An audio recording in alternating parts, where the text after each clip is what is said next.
अस्सलाम वालेकुम बच्चों, क्या हाल है? उम्मीद करता हूँ खैरियत से होंगे आप।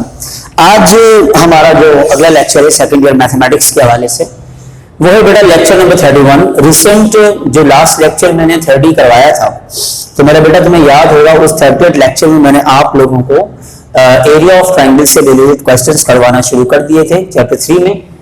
और ये बात भी कंफर्म है कि 3 हम किस तरह पढ़ रहे हैं। पहले हम 3.2 पढ़ रहे हैं, उसके बाद हम 3.3 पढ़ेंगे, देन हम 3.1 पढ़ेंगे। ठीक है, तो आज अपने उसी काम को मैं थोड़ा सा आगे की तरफ लेके जा रहा हूं। मेरा ख्याल है कि हमें देखना पड़ेगा क्वेश्चन नंबर 9। ये जो नवा सवाल है बेटा हमारे पास, क्वेश्चन नंबर 9, इसके मैं पहले पार्ट की तरफ जा रहा हूं। इसमें लिखा हुआ है find the area of the triangle form by the lines, यानी कि आपको ट्राइंगल का एरिया मालूम करना है उस ट्राइंगल का जिसकी तीनों साइडों के वर्टिसेस आपको नहीं दिए गए। इंपॉर्टेंट बात क्या है, मैं फिर आपसे कह रहा हूं, तीनों साइडों के वर्टिसेस आपको नहीं दिए गए, अलबत्ता तीनों साइडों की इक्वेशंस आपको दी गई हैं, जिसमें फर्स्ट साइड की इक्वेशन है y is equal to 0, second की है y is equal to 2x, और थर्ड की है बेटा y is equal to 6x plus 5। मैं फिर आप तमाम बच्चों से ये बात कह दूं कि ये ऐसा डिफरेंट क्वेश्चन है जिसके अंदर आपको उसने ट्राइंगल की तीनों साइडों की इक्वेशन दी है, वर्टिसेस नहीं दिए। काश के ये हमें वर्टिसेस दे देता तो काम बड़ा आसान हो जाता। और वही वाला फार्मूला जो मैं पढ़ा रहा हूं क्लास में, half x1 by 1 x2 by 2 x3 by 3 वाला डिटर्मिनेंट का फार्मूला, वो मैं इसके ऊपर ऑपरेट कर देता, पर यहां ऐसा नहीं होगा। तो मुझे वर्टिसेस फाइंड आउट करने हैं, जैसे कि A, जैसे कि B और जैसे कि C। तो मैंने फौरन यहां पे हेडिंग डाली कि सबसे पहले तो मुझे मालूम करना होगा वर्टेक्स B।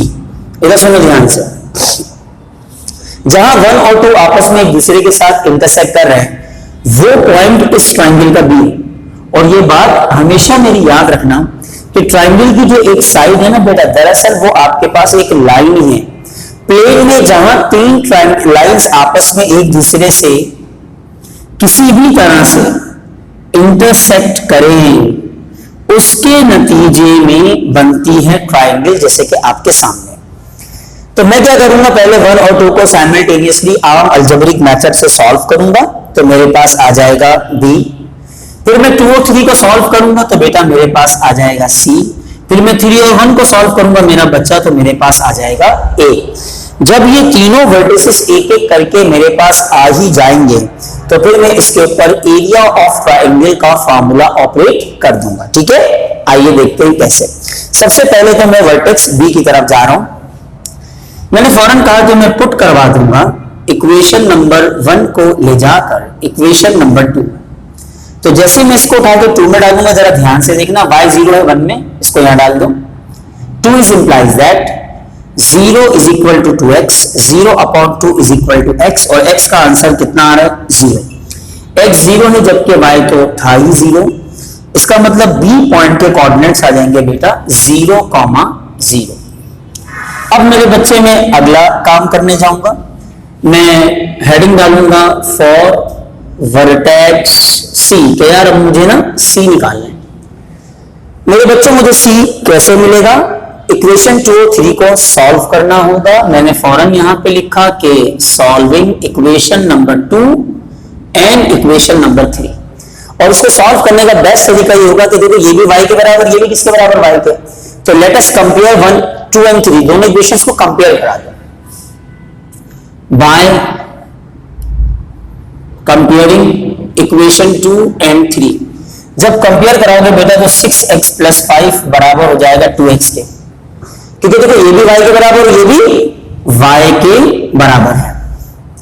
अब एक काम करो, इस 5 को वहां भेजो, 2x को यहां ले आओ। 6x में से 2x माइनस होगा, 5 माइनस का हो जाएगा, ये बना 4x इज इक्वल टू -5, और x का आंसर आ रहा है मेरे बच्चे माइनस का 5.4। ये जो x आया इसे उठाओ और ले जाके पुट करवा दो इक्वेशन नंबर 2 में या 3 में, मर्जी आपकी है। चलो 2 में डाल देते हैं, तो y बराबर है 2x की जगह माइनस का 5.4 आया। 2 1 जा 2, 2 2 जा 4 हो गया।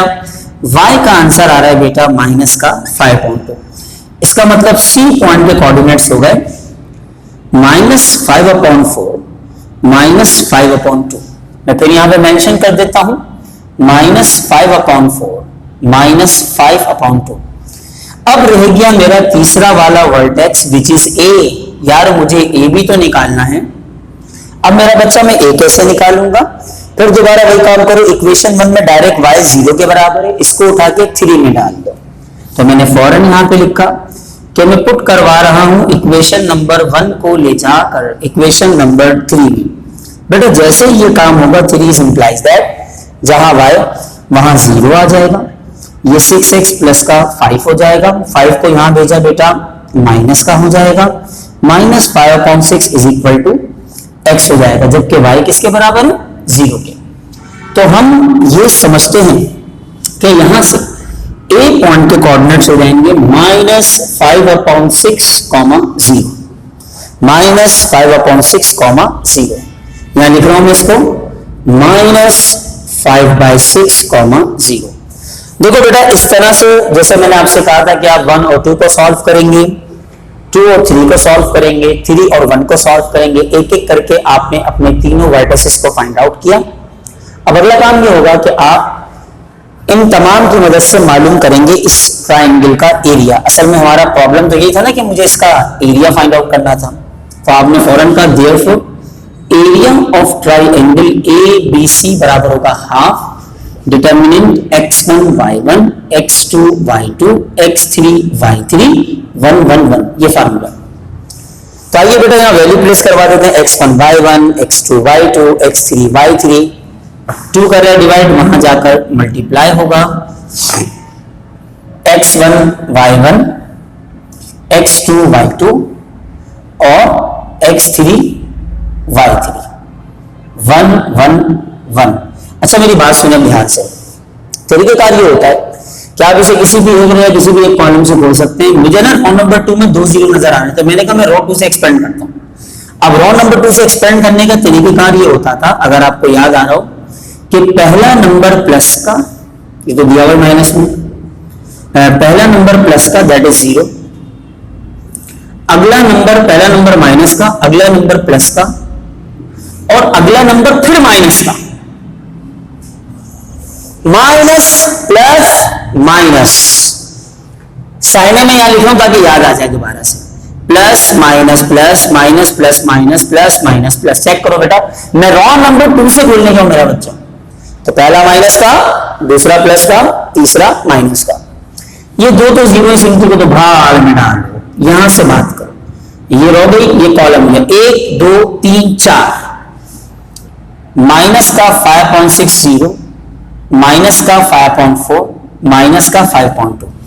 अब ये हो जाएगा 2 times of delta is equal to minus बाहर है, AD माइनस CB करोगे बेटा ये बनेगा माइनस माइनस प्लस, 5 5 जा 25, 6 2 जा 12 और प्लस का 0 हो जाएगा। इसका मतलब ये हुआ कि 2 टाइम्स डेल्टा ये बराबर आ रहा है -25/12 के। 2 कर रहा है मल्टीप्लाई, तो वहां जाकर करेगा डिवाइड, और एरिया ऑफ ट्राइंगल हो जाएगा -25/24।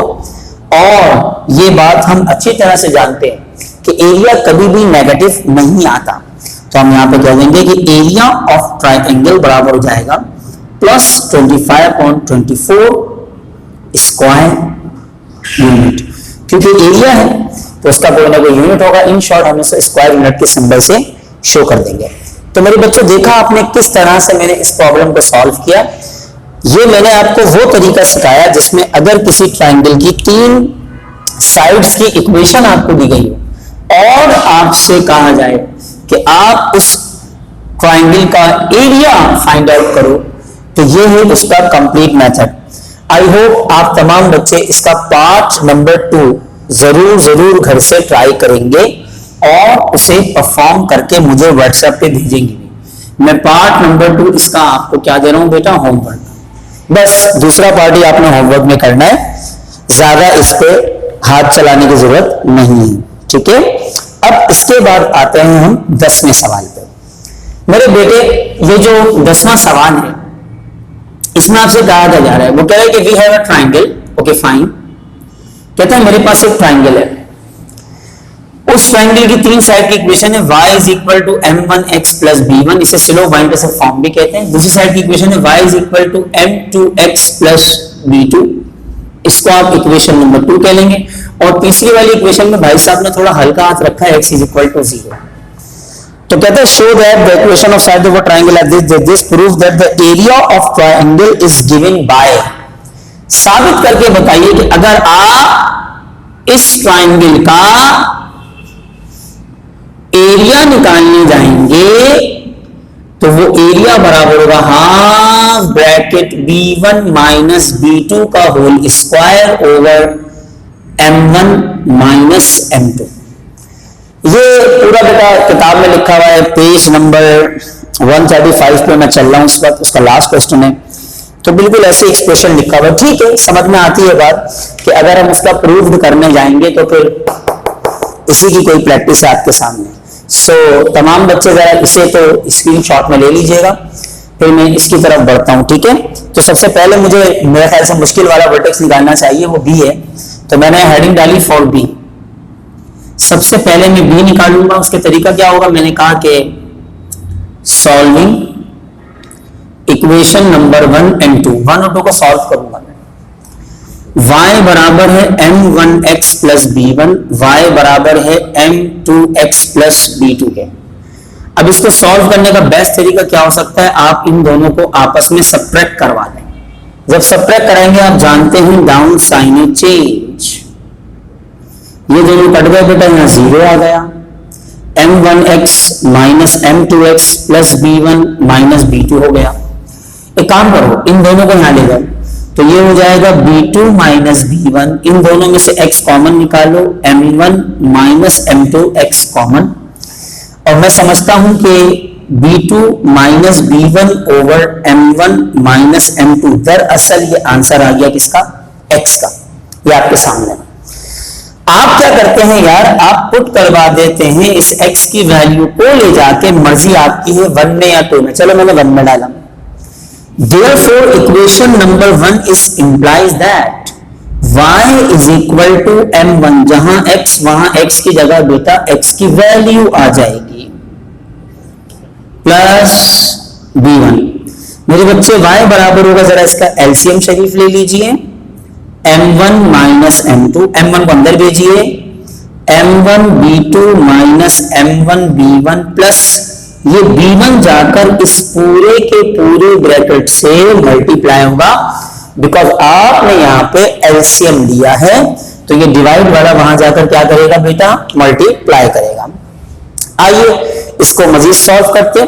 मैं इस साइड को यहां से बेटा रब करने जा रहा हूं, मैं थोड़ा सा इसको साफ कर देता हूं, ठीक है। स्क्रीनशॉट ले लीजिएगा आप लोग इसका, ताकि आप काम घर में बैठ के फेयर बना लें, ओके। मैं इसे ऐसे मिटाने जा रहा हूं। इसके बाद मेरे बच्चे, जब मैं एलसीएम का अगला स्टेप सॉल्व करने जाऊंगा तो क्या होगा, आइए जरा इस पे नजर दिलाते हैं कि हमारा नेक्स्ट स्टेप इस सवाल का क्या होना चाहिए। तो मेरे बच्चों, जब मैं यहां तक पहुंचा तो आगे मैंने इसको सॉल्व करना है। सॉल्व कैसे करना है कि y बराबर हो जाएगा m1b2 minus m1b1 plus m1b1, m1b1 plus minus minus m2b1 minus m2b1 over m1 minus m2। देखो बेटा, ये प्लस और माइनस के दोनों क्या हो जाएंगे, कैंसिल। तो मेरे पास y का आंसर आ रहा है m1b2 minus m2b1 over m1 minus m2। मैं समझता हूं कि मेरे पास जो b पॉइंट के कोऑर्डिनेट्स है उसका जो x आ रहा है वो कुछ ऐसा आ रहा है, बड़ा खौफनाक सा आ रहा है, जरा देखना। उसका जो x आ रहा है वो कुछ ऐसा आ रहा है, b2 minus b1 over m1 minus m2। उसका जो y आ रहा है बेटा वो ऐसा आ रहा है, m1b2 minus m2b1 over m1 minus m2। तो ये इसका x हो गया और ये इसका क्या हो गया, y हो गया। जरा मुश्किल से इसी को आना था, क्योंकि दोनों सिस्टम ऑफ इक्वेशन थोड़ा मुश्किल से ही सॉल्व होते थे। ठीक है, बाहर कर दिया इनको हमने। उसके बाद आगे बढ़ते हैं, अगला वर्टेक्स कौन सा सॉल्व होगा, सी, तो इधर आराम से हो जाएगा। मैंने फॉरन हेडिंग डाली फॉर वर्टेक्स सी, कि यार मुझे सी निकालना है। अब उसका तरीका क्या होगा, मेरे ख्याल से डायरेक्ट एक काम करते हैं, पुट करवा देते हैं इक्वेशन नंबर 3 को ले जाकर इक्वेशन नंबर 2 में।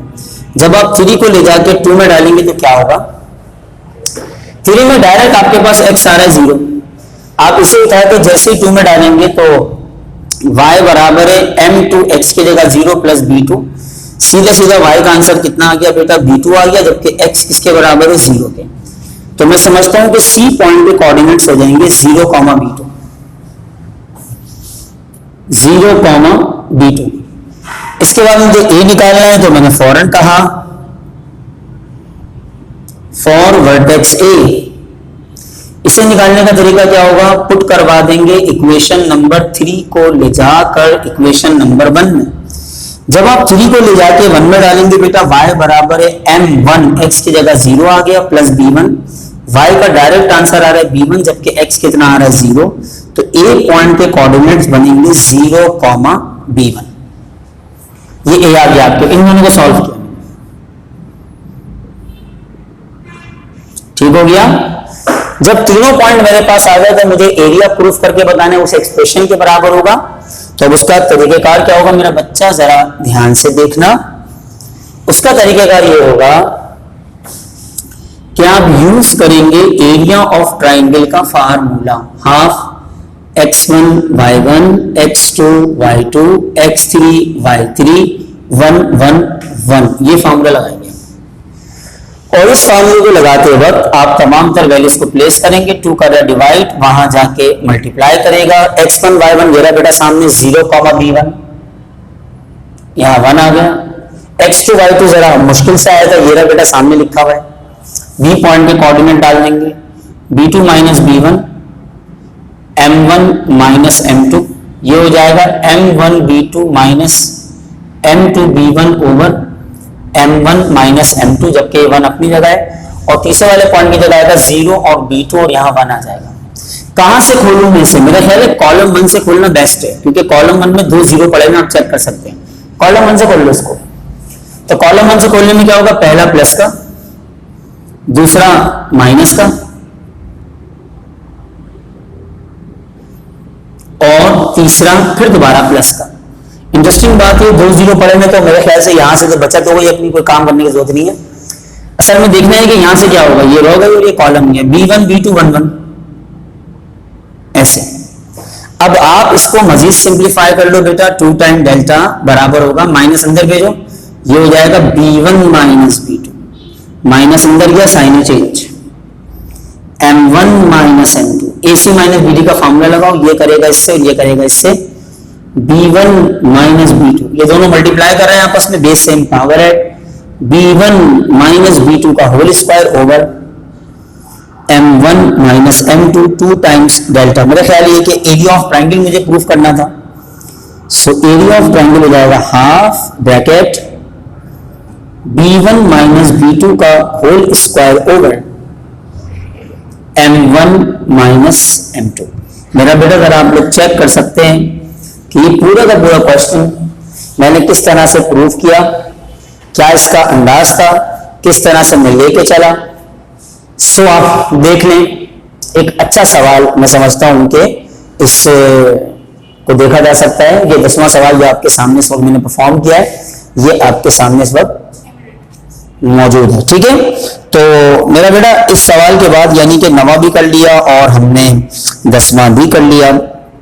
इसके बाद एक सवाल मैं और करवा रहा हूं, वो एरिया ऑफ ट्रायंगल से थोड़ा सा हटके, लेकिन चलो मैं करवा देता हूं, ठीक है। फिर इसके बाद दोबारा हम एरिया वाले सवालों पे चले जाएंगे, कोई ऐसी मसले वाली बात नहीं है। ये मैं यहां से मिटा रहा हूं इसको। ये जो अगला सवाल मैं यहां से आपको करवाने जा रहा हूं, ये कभी आया है एग्जाम में 2000 में, सन 2000 की बात कर रहा हूं मैं आपसे। तो ये 2000 में पूछा गया था कि सवाल आपके सामने।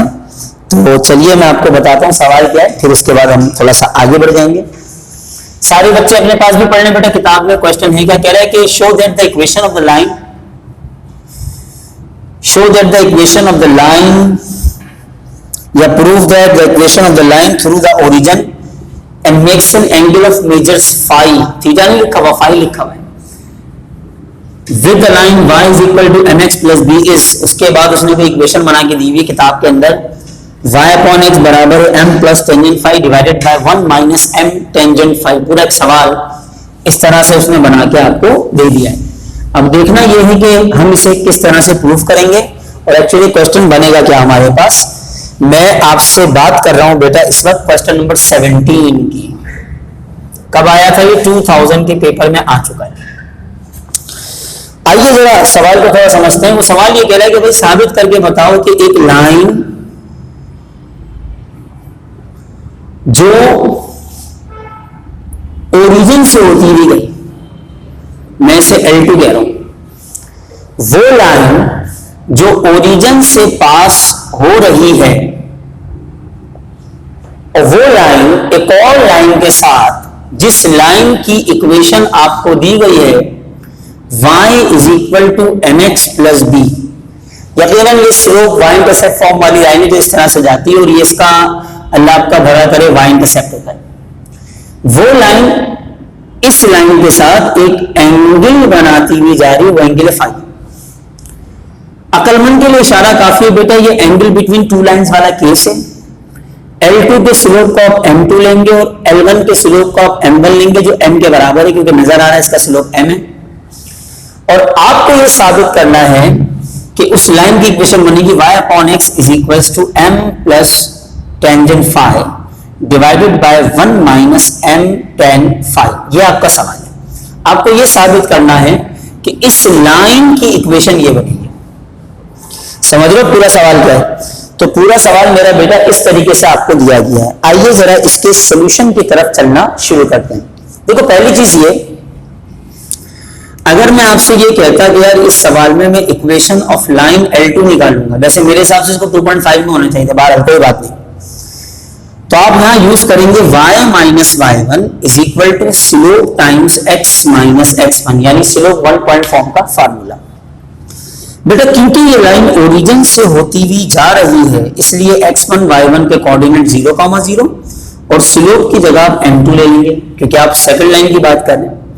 तो फॉर्मूला बनेगा y minus 0 m2 times x minus 0, y is equal to m2x, और मैं समझता हूं कि y अपॉन x बराबर हो जाएगा m2 के। इसको 1 कह लो, एक साइड बना दी मैंने, जरा गौर से देखना। अब मैं मजीद काम क्या करूंगा? मजीद काम बेटा मैं ये करूंगा कि मैं यहां से निकालने जाऊंगा m2, क्योंकि मुझे m2 की वैल्यू नहीं पता ना। हाँ अलबत्ता ये जरूर है कि मुझे इन दो लाइंस के बीच का एंगल पता है और m1 पता है। तो आपने 2.4 में मुझसे एक फार्मूला पढ़ा था एंगल बिटवीन टू लाइंस वाला, याद कीजिएगा, टेंजेंट थीटा बराबर होता है m2 minus m1 over 1 plus m1 m2। लगा दीजिए इसके ऊपर ये फार्मूला, जहां पे थीटा वहां पे फाई आ जाएगा, m2 m1 की जगह m आ जाएगा, 1 प्लस m m2। ये कर रहा है डिवाइड, तो वहां जाकर करेगा multiply. Tangent of phi multiply by 1 plus m m2 is equals to m2 minus m। इसे मल्टीप्लाई करवाइए बेटा, ये टेंजेंट फाई हो जाएगा, m m2 टेंजेंट फाई हो जाएगा और ये हो जाएगा m2 माइनस m। अब एक काम करो, इस m को उठा के यहां ले आओ, इसे वहां ले जाओ, तो ये हो जाएगा m plus tangent phi m2 minus m m2 tangent phi. मेरे बच्चे एक काम और हो सकता है, वो क्या? इन दोनों में से m2 कॉमन है, अंदर आ जाएगा 1 माइनस m टेंजेंट फाई, यहां आ जाएगा बेटा m प्लस टेंजेंट फाई। ये कर रहे मल्टीप्लाई, वहां जाके डिवाइड करेगा, m plus tangent phi 1 minus m tangent phi is equal to m2। अब आप क्या करेंगे, इस m2 को उठा के इक्वेशन 1 में डाल दें, तो आप चेक करेंगे कि लाइन की इक्वेशन प्रूव हो जाएगी। तो आपने फौरन कहा put m2 in equation number 1। जैसे ही आप m2 को उठा के 1 में डालेंगे तो ये हो जाएगा y upon x is equal to m plus tangent phi 1 minus m tangent phi. तमाम बच्चे जरा देख सकते हैं कि ये साबित हो गया कि वो जो सेकंड लाइन L2 आपके पास थी उसका इक्वेशन एग्जैक्टली वही आया जो किताब में दिया है। ठीक है, तो इसे अच्छे से नोट डाउन कर लीजिएगा। इंशाल्लाह नेक्स्ट लेक्चर में मुलाकात करते हैं। अस्सलाम वालेकुम।